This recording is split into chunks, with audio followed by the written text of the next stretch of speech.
So, Mr. Valentine, would you unmute, join us, or if I remember correctly, you'd like to be referred to as American National Valentine?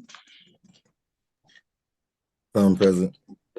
Okay, and is that how you'd like me to refer to you? Yes, ma'am. Okay, I didn't remember that. So, sir, there was a warrant issued for your arrest back December 6th.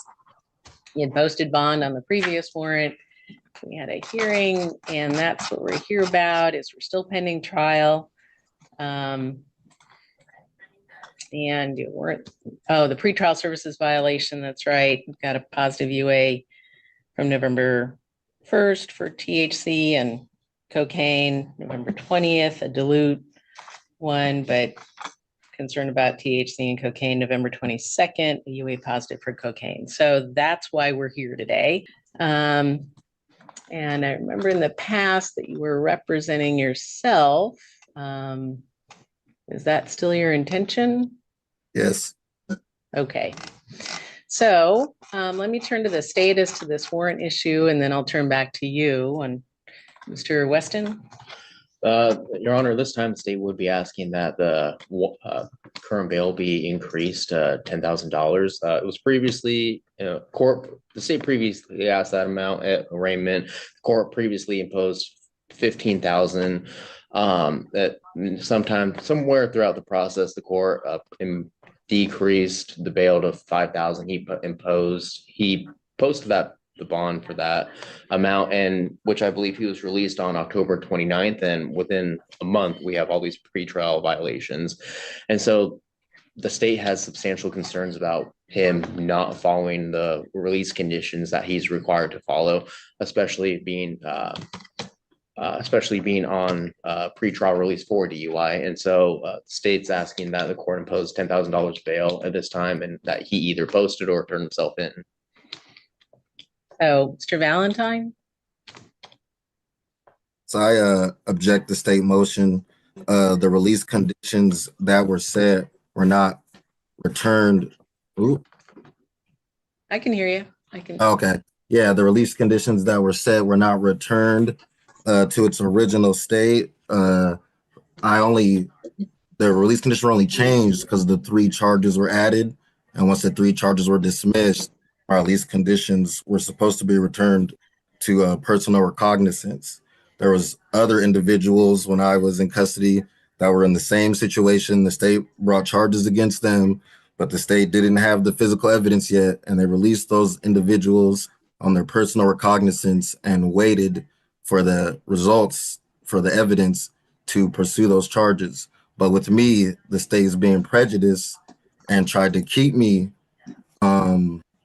with strict release conditions, even though the charges were dismissed.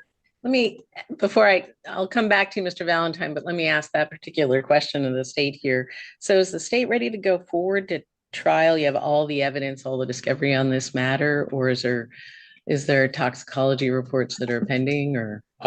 Based on my knowledge, Your Honor, there's no blood draw in this case. The state is ready to proceed. It was American National Valentine that did request the continuance of trial confirmation on 11/8. So you've got everything. We got everything. For tox reports. Okay. All right. So back to you, Mr. Valentine. Anything else? Or I'm sorry, American National Valentine.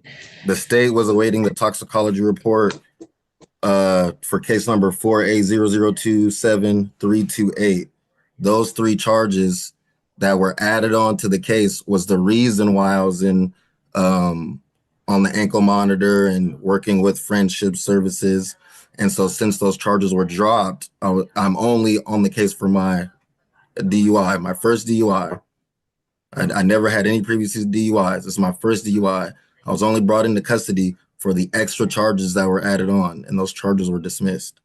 But the release conditions were never changed. So even my bail, they didn't even lower the bail. I had to argue with the court just to get the bail lowered, even though the charges were dismissed. So this one is alleged from November 13th of 2021. And then I see that there was a January 1st of 2024 that was dismissed. And now it looks like that has been refiled with an arraignment date scheduled for January 14th.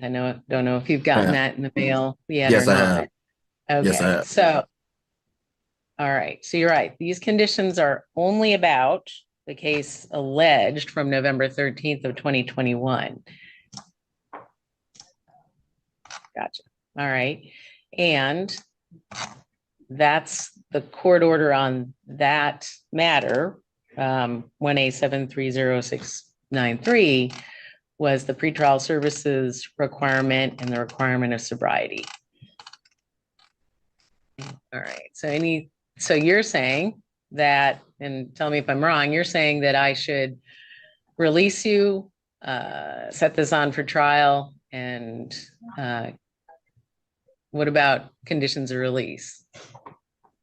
So the conditions could, Despite repeatedly arguing about jurisdiction and demanding answers about common law and admiralty, the defendant could not convince the judge to restore his original release conditions. to release, I should be back PR'd as I originally was with this charge. If on the other case, like how you said the case was refiled, it's going to be in January. If the state wants to set, release conditions for that charge, that should be done on that case. But they're two separate cases now.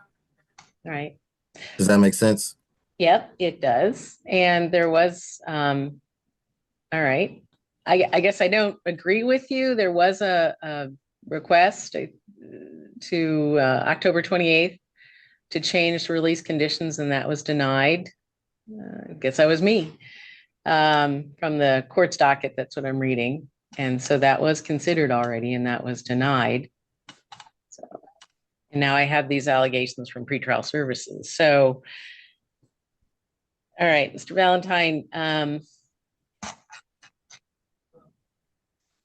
we've had difficulty with getting compliance while you're on release. We've had difficulty with getting into court.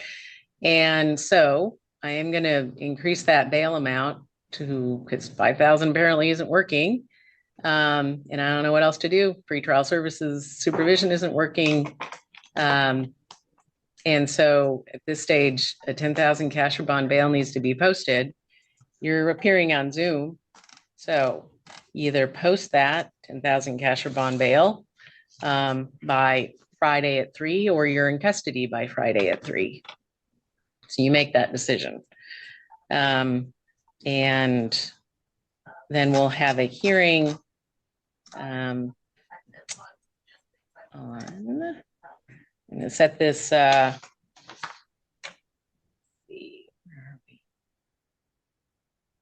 it's going to set everything for that January 14 day. And so that we've got everything together. What time that is, but you either, as I said, it's 10,000 cash or bond bail to be posted no later than 3 o'clock on Friday the 20th, or you're in custody by Friday the 20th at 3, no later than 3. But we'll set this hearing. The next hearing will be January 14th at 2:30. It's a pretrial.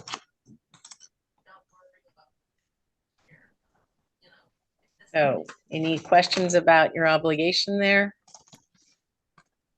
Yes. What are the nature and cause of these charges? Driving under the influence. You're charged with and driving while spending the 3rd degree. The complaints are in the court file. And what is the criminal jurisdiction like? What's the nature of the causes? Is it under admiralty jurisdiction or common law jurisdiction? No. Washington State, RCW 4661. Violation of the state law. You're in Thurston County District Court, which has jurisdiction over you, as it's alleged to have occurred in Thurston County. But I'm asking, what's the nature and cause of the charge? Is it under a common law? Is it under common law or admiralty? It's under Washington State law. Don't you have the duty to make the nature and cause clear to me, ma'am? I have. Do I not have a right to know the nature of the cause? Yeah, and I have. And you can put it to writing if you think there's something more. A bill of particulars might be something that would be useful to you to send to the prosecuting attorney's office. But I requested a bill of particulars. I've requested a bill of particulars, and I've requested the case transcript and I've gotten neither. Yeah, it's not going to be transferred. There's nowhere to transfer it. You're in the correct jurisdiction here in I said Thurston a County. case. District Court. I said I asked for a case transcript and a bill of case transcript and a bill of particulars, and I still haven't gotten it. All right, we'll follow that up with the prosecuting attorney for the bill of particulars, and then the transcript. That would be from the court if you wanted an audio recording of the proceedings. All right, Still haven't so, made clear the nature and cause of the charges, ma'am.